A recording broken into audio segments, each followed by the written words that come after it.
Welcome to another Plague Time edition of Elmira Baptist Church's Daily Update. Here's the quote: "Conviction that is not undergirded by love makes the possessor of that conviction obnoxious, and the dogma possessed becomes repulsive." Ravi Zacharias, he recently passed away. Let me read that to you again. Conviction that is not undergirded by love makes the possessor of that conviction obnoxious, and the dogma possessed becomes repulsive. This is your daily Elmira Baptist Church update for Tuesday, July 21st, 2020. On Sunday, Jesse sent me an article from the Christian Post, and though it's rather lengthy, I would like to read much of it. You can find this on the Christian Post. Look for the article, "China Orders Christians to Take Down Crosses, Images of Jesus, and to Worship Communist Leaders, Not God." Amid the coronavirus outbreak, poor Christian villagers in China have been ordered to renounce their faith and replace the face of Jesus with portraits of Chairman Mao and President Xi Jinping, or risk losing their welfare benefits. Religious Liberty magazine Bitter Winter reports that in April, officials with China's Communist Party visited believers' homes in Linfen, a prefecture-level city in the northern province of Xinjiang. While there, they ordered residents who receive social welfare payments from the government to replace crosses, religious symbols, and images in their homes with portraits of China's communist leaders. If Christians resisted the order, officials annulled their subsidies. Quote, "All impoverished households in the town were told to display Mao Zedong images," end quote, a local pastor told Bitter Winter. Quote, "The government is trying to eliminate our belief and wants to become God instead of Jesus," end quote. A member of the state-sponsored Three Self Church in one of the villages recounted how local officials tore down all religious images and a calendar with an image of Jesus in his home and posted a portrait of Mao Zedong instead.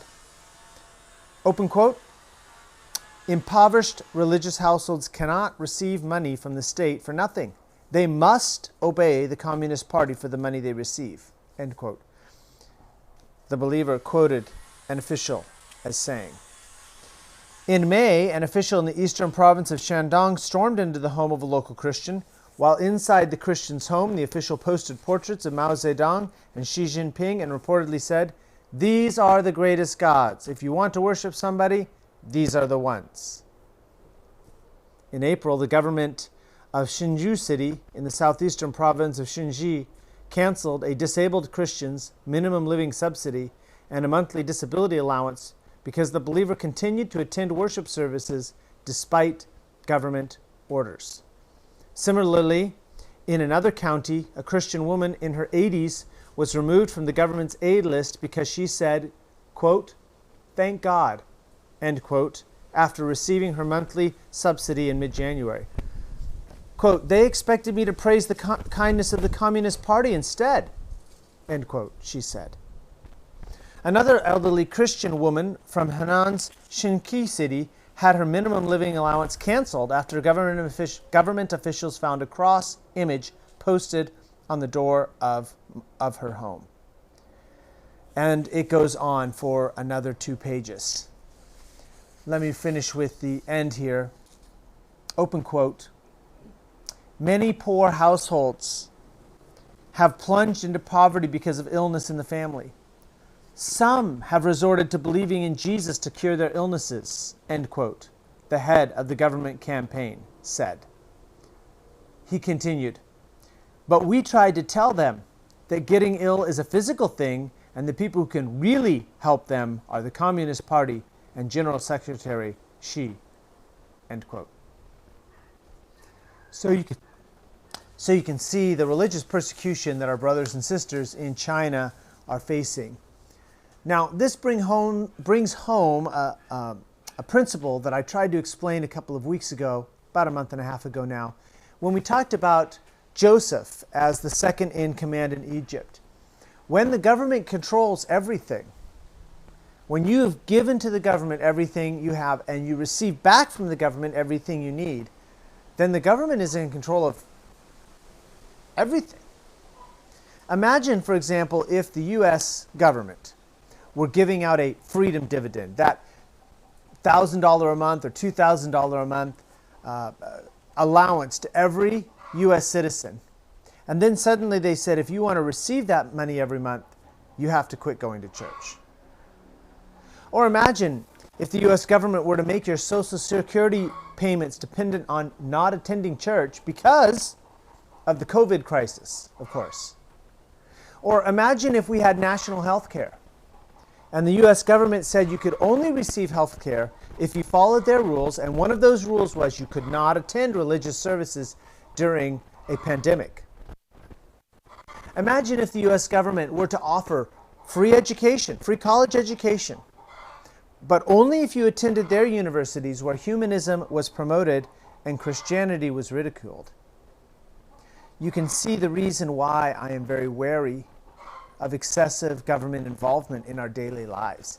It may seem like government can provide all these things, healthcare and education and money in times of financial crisis. But when the government provides those things, it also begins to control our lives. Well, let's set that aside. I'd encourage you to pray for our brothers and sisters around the world who are facing persecution. We talk as if we're facing persecution, but let's be frank. We're not facing persecution here in the United States. Trouble, yes. Pressure, certainly. But we're not being thrown in jail. We're not being fined. We're not having things taken away from us because we continue to worship. We're not facing execution, not facing torture, as some of our sisters and brothers around the world face for their faith in Jesus Christ. Let me end by having you turn to Hebrews chapter 13 and verse 3. Hebrews chapter 13 and verse 3. Let brotherly love continue is verse 1. Verse 2, be not forgetful to entertain strangers. And then, skipping down to verse 3, remember them that are in bonds as bound with them, and them which suffer adversity as being yourselves also in the body. That is, in the body of Christ. We should not neglect to pray, again, for our persecuted brothers and sisters. I have it on my prayer list to pray weekly for our brothers and sisters around the world who are facing persecution, and you can see that those in China are. And it's a reminder to us not to allow the government to gain too much control of our economy, too much control of our health care, too much control of our individual lives. May God bless you. He's still in control. You'll see me again tomorrow at 7 o'clock for our midweek prayer meeting. Live stream only. See you then.